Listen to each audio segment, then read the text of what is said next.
The fries in front of you have more ingredients than I ever used to bake a loaf of bread for 6 people. 17 words on that label before you even reach the word potato again. And one of them is a compound also used to keep foam out of industrial equipment. Stay with me, because by the end of this, I am going to tell you exactly which of these 7 items I still order myself, and which one I have not touched since the week I learned what was actually in it. I want to say clearly, before anything else, that nothing I am about to describe is illegal, and nothing on this list is being hidden from you. Every ingredient I mention is sitting right there on a public disclosure sheet, available to anyone who asks for it at the counter or looks it up on a phone. What I am doing is reading it the way my grandmother read a label before it went into her cellar. Not accusing anyone of lying, just asking whether I would put my own name on it. Here is the first open loop. There is one item on this list that surprised me more than any other. Not because of what was added to it, but because of what was quietly taken out. I will come back to that. Do you read the ingredient panel before you order, or do you trust the picture on the menu board? Tell me in the comments, honestly. I want to know how many of us are actually looking. I grew up in Holmes County, in a kitchen where a potato was a potato, oil was lard or tallow rendered that same week, and salt came from a box that had been in the pantry since before I was born. When I picked up my first bag of fast food fries in an English grocery store years after I left, I turned the bag over and stood there so long the cashier asked if I was lost. 17 ingredients for something my mother made with 3. That is not a scandal. That is simply a different way of making food, built for a different purpose. And it is worth understanding rather than shouting about. The first thing worth knowing is dimethyl polysiloxane, an anti-foaming agent used in extremely small amounts in the frying oil to keep it from bubbling over. It is approved for food use. It is used in a tiny fraction of a percent, and it also happens to be used in industrial and cosmetic products for the same defoaming purpose. That last fact is not proof of danger. Plenty of approved food ingredients serve double duty elsewhere. But it is a fair question to ask why a fry needs an anti-foaming agent at all. And the honest answer is scale. When you are frying millions of servings a day in enormous vats, foam becomes a real operational problem, and a whole food kitchen making 40 servings never runs into it. Then there is tertiary butyl hydroquinone, TBHQ. A preservative added to the oil in small quantities to keep the fat from turning rancid during long storage and shipping. It is approved by regulators. It has been studied, and the amount used in a single serving is very small. My grandmother's rule for the cellar was that if she could not say what was in a jar, it did not go on the shelf. And TBHQ is a case where I can say exactly what it is and what it does. So by her rule, it clears the first test. Where it fails a different test is simpler. It exists because the food needs to survive weeks in a supply chain, not because it makes the food better. And that trade-off between shelf life and simplicity is the whole story of processed food in one ingredient. Read that again. Shelf life, not flavor, not nutrition. That distinction matters more than the scary-sounding name. Now I want to talk about the oil itself, because this is where the real conversation is, more than any single additive. Industrial seed oils, the kind used for high-volume deep frying, are refined through a heat and chemical process designed for stability and cost, not for flavor complexity. Whatever the exact blend, The plain fact is that these oils behave very differently once heated repeatedly at scale than a home batch of tallow or lard does. And there are real ongoing questions in nutrition research about the balance of fats in a diet built heavily around them.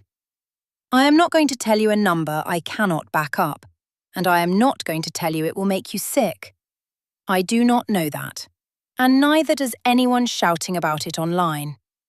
What I will tell you is that in my mother's kitchen, fat was rendered once, used sparingly, and treated like something precious. That is a different relationship with fat entirely, and it shaped how I think about frying to this day. Are you the kind of person who checks what oil a restaurant fries in? Or does that thought never cross your mind until someone brings it up?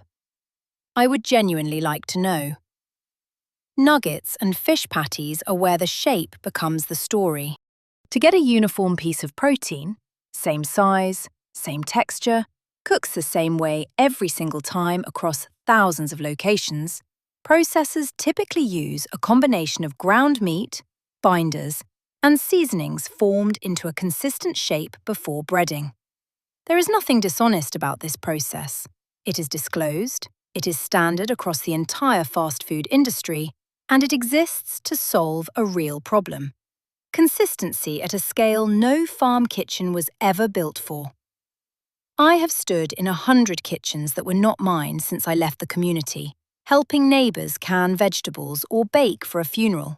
And I have never once seen a woman reach for a formed, pre-shaped protein on purpose. But I have also never once seen those women feeding 4,000 people in an hour, which is the actual job a nugget is built to do. If you are the kind of person who reads the ingredient list before the picture on the box, you already know where this is going next, because the same logic applies to the bun.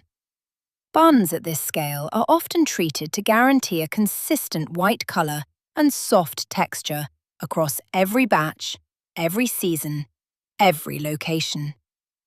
My aunt kept a rule that bread should look like whatever the wheat and the yeast decided to make it look like that week. Sometimes darker, sometimes denser, never twice exactly the same. There was a loaf in her kitchen exactly once that came out bleached looking from a bad batch of flour, and she would not serve it. Not because it was dangerous, but because it did not look like something she had made with her own hands and her own judgment. That is the whole difference between her bread and a bun engineered never to vary. One is a food, and the other is a specification. Here is something worth being fair about, and I want to be fair about it. High-volume food service exists because it solves a real problem: feeding enormous numbers of people quickly, safely, and at a price almost anyone can afford, every single day, in every kind of town. That is not nothing. My community valued self-sufficiency, but we also had access to land, time, and a small number of mouths to feed that most people simply do not have. It would be dishonest of me to pretend that everyone has the option to render their own tallow and bake bread 3 times a week. For a lot of families, this food is a genuine convenience that keeps everyone fed on a hard week, and there is no shame in that. Now, back to sugar, because this is where the surprise sits. Dextrose is sometimes used on fries specifically to help them brown evenly and consistently before frying, not primarily as a sweetener, but as part of achieving that golden colour every single time. And in so's built for savoury dishes, added sugars in the form of corn syrup or similar sweeteners often show up in far larger amounts than people expect, precisely because sweetness makes a sauce taste finished to most palates, even in something that has no business tasting sweet at all. My mother never once put sugar in a gravy or a dipping sauce. Salt, fat, and thyme were the whole trick. And the first time I tasted a fast food dipping sauce as an adult, I remember being confused about why something meant to go with salty fried chicken tasted faintly like dessert. That confusion is the second open loop closing in on itself, because that dipping sauce, not the fries, not the nuggets, is the item on this list that surprised me most. Not because of one dramatic ingredient, but because it had no business being as sweet as it was, and nothing on the front of the package told me that. So here is where I land, and here is my actual verdict on each of the 7, plainly, without exaggeration. The fries. Occasional. Understanding exactly what the anti-foaming agent and the preservative are actually doing, and choosing knowingly. The chicken nuggets and the fish patty. Occasional. Understanding that the uniform shape is a manufacturing solution, not a hidden trick. The bun. I would look for a version with a shorter, plainer ingredient list, where one exists, simply because bread is the easiest thing in this whole meal to make well without any of this. The dipping sauces. This is the one I have genuinely stopped ordering. Not because anything in it is unsafe, but because I would rather taste the food I am eating than a sweetener stacked on top of it. My grandmother's whole cellar rule was never really about fear. It was about being able to say, out loud, what was in front of you, and choosing it with open eyes rather than swallowing it without looking. That is the only standard I am asking anyone to hold here. Not outrage, not a boycott, just the willingness to turn the bag over before you eat what is inside it. So here is your homework, and it is a small one. Next time you order any one of these 7 items, ask for the ingredient sheet at the counter, or look it up before you take the first bite. And tell me in the comments which single ingredient on it surprised you the most.